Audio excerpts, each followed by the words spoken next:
የኤችአይቪ ስርጭት በወረርሽኝ ደረጃ በመስፋፋት አሳሳቢ ሁኔታ ላይ የደረሰው በሽታውን ለመከላከል የተሰጠው ትኩረት ዝቅተኛ ስለሆነ እንደሆነ የጤናው ዘርፍ ሙያተኞች ይስማማሉ። በአማራ ክልል የቫይረሱ ስርጭት በከፍተኛ ደረጃ የጨመረ መሆኑን የገለጸው የክልሉ ጤና ቢሮ ስርጭቱን ለመግታት ግንዛቤ መፍጠርና ማህበረሰቡን ማንቃት እንደሚያስፈልግ አመላክቷል። የክልሉ ኤችአይቪ ስርጭት ወደ ከሺህ ሰው ኦልሞስት ወደ 11 ሰው ይኖርበታል ተብሎ ነው የሚገመተው የነበረ።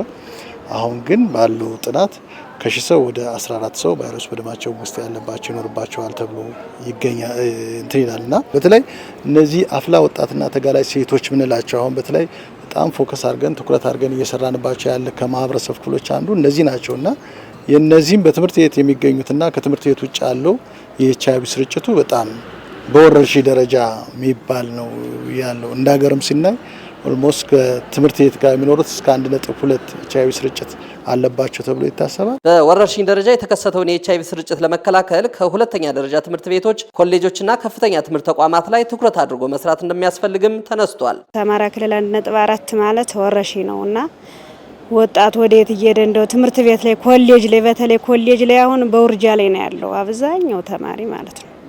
ውርጃ ጤና ጣቢያ ስንሄድ በዚህ ዙሪያ ነው ያለው። እዛ አልፎ ኤችአይቪ ስርጭቱ እየገፋ ነው ያለውና ወጣት ከሌለ ምን አለ?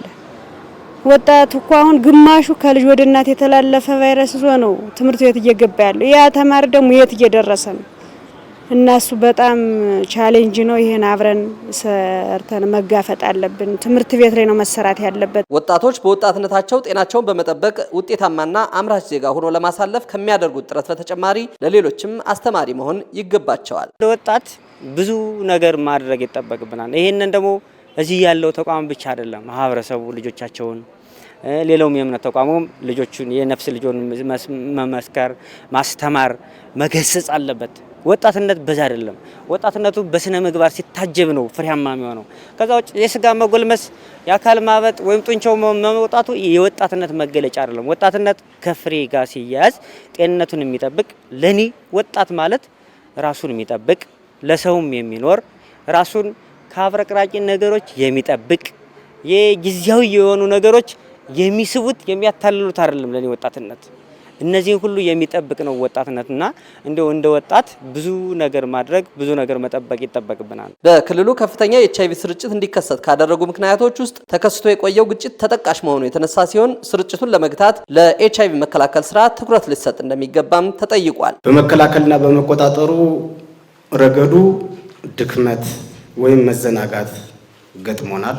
መዘናጋቱ በብዙ ነገር የሚገለጽ ይሆናል። አንደኛው የሚዲያ ስራ፣ የግንዛቤ ፈጠራ ስራችን እየተዳከመ በመምጣቱ ኤችአይቪ የተዳፈነ እሳት ወይም ታይም ቲኪንግ ቦምብ ሆኖ ቆየ ማለት ነው። ግንዛቤ መፍጠርን ጨምሮ ለሰሙት እና ላልነቁት በማንቃት ከቤተሰባችን ጀምሮ ከጓደኞቻችን ጀምሮ ለትልቁ ማህበረሰብ እንዲደርስ ይሄ ወጣት ዋነኛ ቁልፍ ባለድርሻ አካላት ነው።